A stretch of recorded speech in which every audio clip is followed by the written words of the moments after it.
Bismillahirrahmanirrahim. Assalamualaikum warahmatullahi wabarakatuh.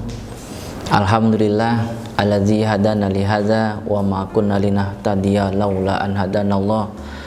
Laqad ja'at rusulu rabbina bil haqq wa nudu antilkumul jannah uristumuha bima kuntum ta'malun.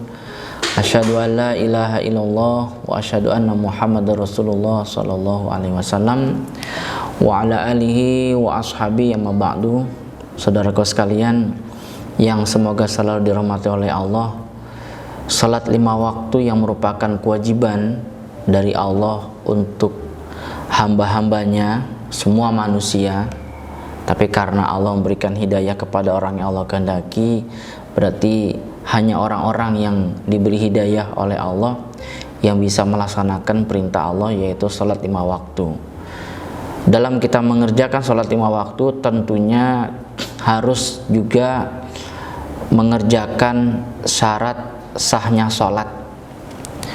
Salat dikatakan sah apabila seseorang mengerjakan syarat-syaratnya. Di antaranya adalah berwudu, wajib melaksanakan wudu, karena Rasulullah SAW juga pernah bersabda, la sholata liman la wudu'ala. Tidak ada sholat, maksudnya tidak sah sholatnya seseorang bagi orang yang tidak mengerjakan wudu.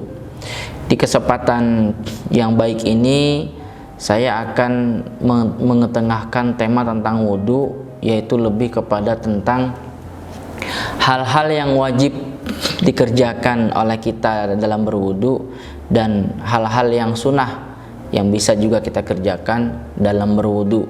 Tapi tentunya nanti baik yang wajib ataupun yang sunnah usahakan semuanya kita kerjakan. Bukan berarti yang wajib aja kita kerjakan, yang sunnah tidak, karena yang hukumnya wajib dan yang sunnah ini semuanya dikerjakan oleh Rasulullah SAW. Dan kita tentunya ingin dong mengerjakan semua yang dikerjakan oleh Nabi selama kita mampu, dan insya Allah kita mampu. Jadi menghidup-hidupkan apa yang dikerjakan oleh Nabi, sehingga insya Allah dengan niat menghidup-hidupkan sunnah Nabi, kita akan satu derajat surganya dengan Rasulullah SAW. Beliau Nabi Muhammad pernah bersabda, man ahya sunnati faqad ahabbani wa man ahabbani ma'a kana ma'i fil jannah. Barang siapa yang menghidup-hidupkan sunnahku, maka dia cinta padaku, dan barang siapa yang cinta padaku, maka dia akan bersama dengan saya, dengan aku di surga. Apa sih wudu itu? Wudu itu adalah ibadah bersuci, menggunakan air untuk menghilangkan hadas kecil dengan membasuh anggota wudu, yaitu wajah, kedua tangan, mengusap kepala, dan membasuh kedua kaki ya. Seperti yang disyariatkan dalam Al-Quran surat Al-Ma'idah ayat 6, ya ayyuhallazina amanu idza qumtum ila sholati faghsilu wujuhakum wa aydiyakum ilal marafiq wamsahu biru'usikum wa arjulakum ilal ka'bain. Jadi wahai orang-orang yang beriman, ketika kalian berdiri untuk mengerjakan sholat, maka basuhlah wajah kalian dan basuhlah dua tangan kalian sampai siku, dan usaplah kepala kalian, dan basuhlah kaki kalian sampai telapak mata kaki. Nah, itulah pengertian berwudu. Seperti yang telah saya ungkapkan tadi di awal, kita akan lebih fokus kepada membahas hal-hal yang wajib dalam wudu. Apa saja itu? Yang pertama tentu ya, ketika seseorang mengerjakan suatu ibadah, yang paling penting pertama adalah apa? Ya, niat ya, niatnya. Apa niat itu? Niat itu adalah keinginan hati untuk mengerjakan wudu karena ingin melaksanakan perintah Allah dengan mengharap ridhonya Allah, bukan untuk yang lain. Jadi kita berwudu ini syarat sahnya sholat. Di samping nanti insya Allah kita juga akan bahas tentang keutamaan wudu ya. Tapi ini berwudu ini saya niatkan untuk mengesahkan sholat saya, dan ini adalah lillahi ta'ala. Tentang niat, Umar bin Khattab pernah mengatakan bahwa sami'tu Rasulullah sallallahu alaihi wasallam yaqul ya ayuhan nas innamal a'malu binniyat, al hadis, dalam hadis Bukhari ya. Jadi kata Nabi, wahai manusia, sesungguhnya amalan itu pasti ada niatnya atau tergantung pada niatnya. Jadi dalam berwudu niatnya adalah karena Allah, untuk mengharap ridho Allah dan untuk mengesahkan sholat yang sebentar lagi akan dikerjakan. Yang kedua adalah membasuh wajah, mulai kening ya, ini bagian atas hingga dagu. Jadi dibasuh semuanya nih, wajah ini dari bagian atas ini sampai bawah, sampai jenggotnya ini kalau ada punya jenggotnya ya.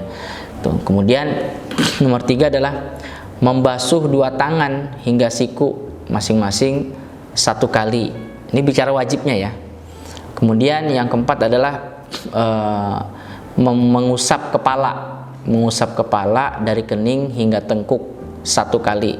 Jadi dari kening sini diusapkan sampai tengkuk itu 1 kali ya. Nanti pembahasannya di hadis ada balik lagi ke sini, ke depan, atau di tambah telinga. Kemudian yang kelima adalah membasuh kedua kaki hingga mata kaki. Dibasuh itu digosok berarti ya, masing-masing 1 kali ya, sesuai dengan yang tadi surat Al-Maidah ayat 6, wa arjulakum ilal ka'bain, dan basuhlah kaki kalian, kedua kaki kalian sampai kedua mata kaki. Jadi karena ini masuk ke dalam ayat-ayat Allah, makanya dia dikatakan hal-hal yang wajib dikerjakan dalam wudu. Nah, yang nomor 6 itu adalah berurutan dalam mengerjakan wudu. Dia berdasarkan urutan yang disebut dalam firman Allah itu. Jadi mulai dari wajah, kemudian tangan sampai siku, lalu ngusap kepala, kemudian kaki ya. Secara garis besar yang wajibnya adalah itu yang disebutkan dalam Al-Quran surat Al-Maidah ayat 6. Makanya disebut ini adalah hal-hal yang wajib dalam wudu. Nah, sekarang kita akan membahas tentang hal-hal yang disunahkan dalam wudu. Yang pertama itu adalah menyebut nama Allah dengan membaca bismillah.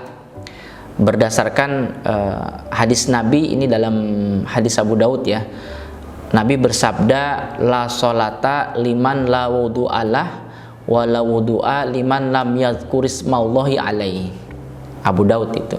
Jadi tidak sah sholatnya seseorang bagi yang tidak berwudu, dan tidak sempurna wudunya seseorang apabila tidak menyebut nama Allah.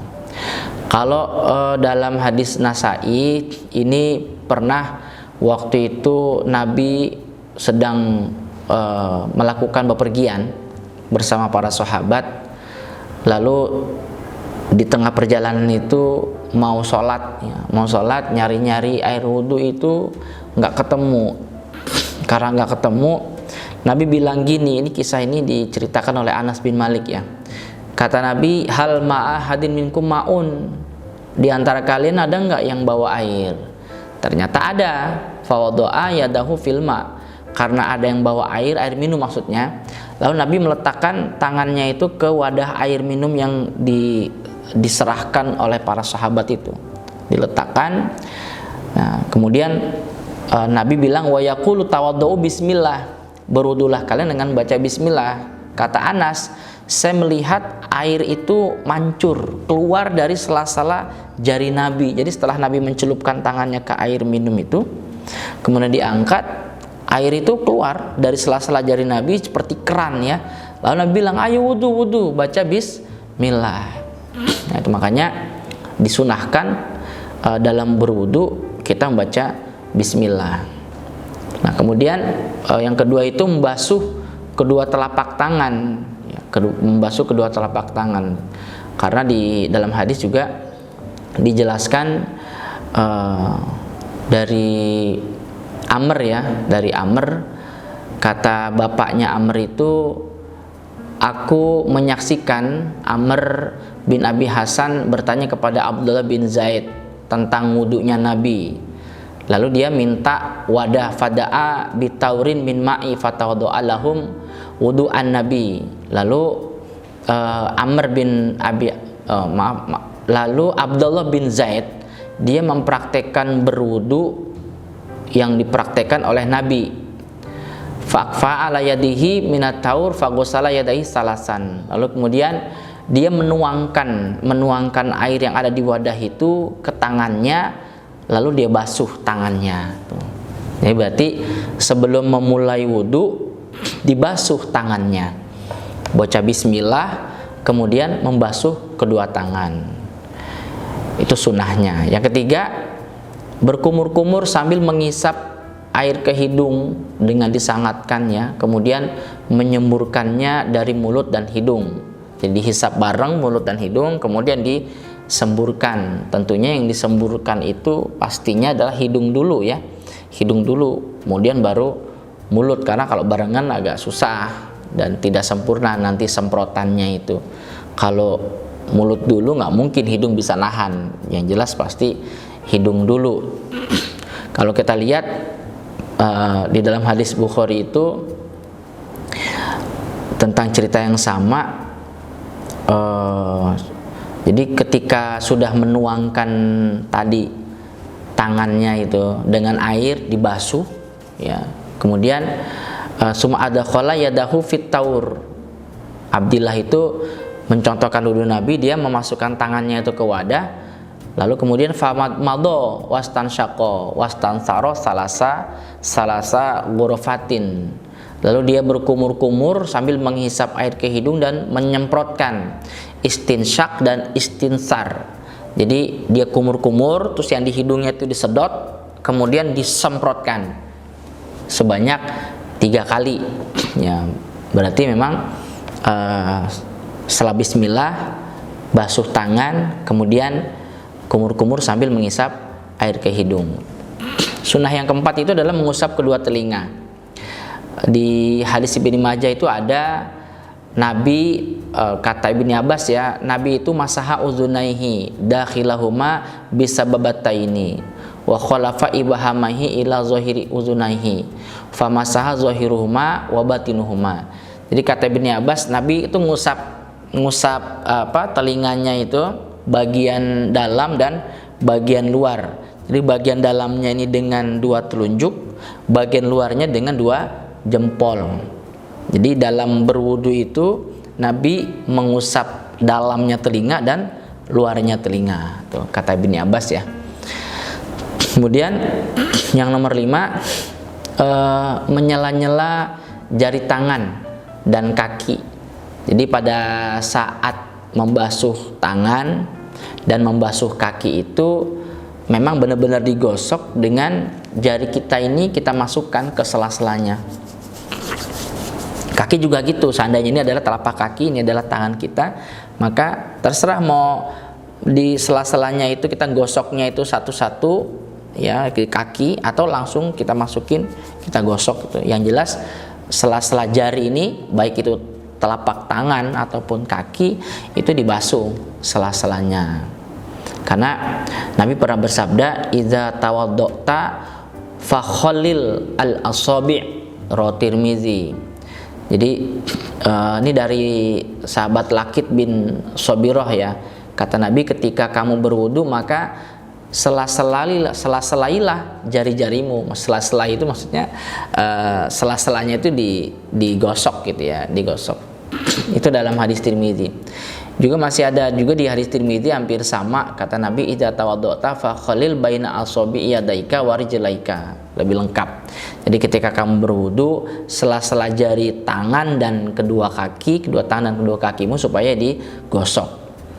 Terus yang sunnah juga adalah menggosok jenggot. Jadi di sela-selanya ini digosok, berarti berbarengan dengan ketika membasuh wajah ya. Makanya tadi saya bilang basuh wajah itu mulai dari atas wajahnya itu sampai bawah ya, bagi yang punya jenggot ya, digosok-gosok supaya memang airnya wudu itu memang benar-benar meresap ke dalamnya itu, masuk. Karena Utsman bin Affan itu juga ngelihat Nabi itu menyela-nyela jenggotnya. Anna Rasulullah sallallahu alaihi wasallam tawaddu'a fa khalala lihiyatahu, dalam hadis Ibnu Majah. Kata Utsman bin Affan, saya ngelihat Nabi itu berwudu dan jenggotnya itu digosok-gosok. Nabi jarinya ini dimasukin ke sela-sela jenggot dan digosok-gosok. Ya. Kemudian yang ketujuh itu membaca doa setelah wudu. Jadi ini juga hukumnya sunnah ya, tapi supaya dikerjakan ya, walaupun itu hukumnya sunnah, karena Nabi mengerjakan usahakan dikerjakan. Kenapa? Karena ada kefadhilannya juga. Ini dari Umar bin Khattab, ini di hadis Nasai, Nabi bersabda, man tawaddo'a fa ahsanal wudu summa qala asyhadu alla ilaha illallah wa asyhadu anna muhammadan abduhu wa rasuluh futihat lahu samaniyatu abwabil jannah yadkhulu min ayyiha syaa. Hadis Nasai. Jadi kata Nabi dari Umar bin Khattab, barang siapa yang berwudu lalu memperbaiki wudunya, setelah wudu dia berkata asyhadu alla ilaha illallah wa asyhadu anna muhammadan abduhu wa rasuluh, maka 8 pintu surga dibukakan oleh Allah untuk dia dan dipersilahkan masuk lewat pintu mana dia suka ya. Kemudian yang ke-8, membasuh anggota wudu 2 atau 3 kali. Tadi kan yang wajibnya kan sekali ya, yang wajibnya sekali. Nah, kalau sunnahnya itu 2 atau 3 kali. Kalau kita lihat hadis Bukhari itu, an Abdullah bin Zaid anna Nabiy sallallahu alaihi wasallam tawaddo'a marrataini. Jadi kata Abdullah bin Zaid, Nabi ketika berwudu itu membasuhnya 2 kali, hitungannya ya, hitungannya. Dari Utsman juga ada anak Utsman tawaddo'a bil maq'id faqala ala urikum wudu'a Rasulillah sallallahu alaihi wasallam summa tawaddo'a salasan. Ini dalam hadis Muslim. Jadi Utsman tuh berwudu di sebuah tempat duduk, terus dia bilang, kalian mau nggak saya contohkan wudunya Nabi? Ya, langsung Utsman mempraktekkan wudu seperti yang dikerjakan oleh Nabi, yaitu pengulangannya adalah 3 kali. Jadi setiap gerakan masing-masing 3 kali ya, kecuali ngusap kepala ya. Kalau ngusap kepala itu tetap sekali. Kemudian sunnah yang selanjutnya adalah membersihkan gigi ya, membersihkan gigi dengan siwak. Kalau dulu siwak ya, kalau sekarang ya bisa juga dengan siwak sekarang, kalau memang ada punya silahkan. Kalau enggak ya sikat gigi biasa ya, seperti yang umumnya. Tapi yang paling penting ini sebenarnya lebih kepada membersihkan giginya ya, membersihkan giginya. Adapun siwak ataupun sikat gigi itu kan sebenarnya alatnya. Kalau mau pakai siwak silahkan, pakai sikat gigi silahkan. Ini dalam hadis Bukhari dijelaskan, Abu Hurairah dari Nabi, laula an asyqa ala ummati la amartuhum bisiwaki inda kulli wudu. Itu kata Nabi itu. Jadi seandainya saya ini tidak memberatkan umat saya, kata Nabi, saya akan perintah kepada umat saya setiap mau sholat ya, ketika wudhu itu dia siwakan. Kenapa? Karena akan berbincang-bincang dengan Allah kan, akan membaca kalimat-kalimat thayyibah, akan berhadapan dengan rahmatnya Allah. Jadi jangan sampai mengeluarkan bau dari mulutnya. Nah, itu tentang sunnah-sunnah Nabi. Jadi kita perlu tahu bahwa hal-hal yang diwajibkan dalam berwudu dan hal-hal yang disunahkan dalam berwudu. Kenapa dikatakan diwajibkan? Karena memang itu ada di Al-Quran. Nah, disunahkan memang ada di dalam hadis, dicontohkan oleh Rasul atau disabdakan oleh Rasulullah Sallallahu Alaihi Wasallam. Ya, demikian saudaraku sekalian, semoga manfaat dan menambah kesempurnaan kita dalam berwudu. Mohon maaf atas kekurangan. Assalamualaikum warahmatullahi wabarakatuh.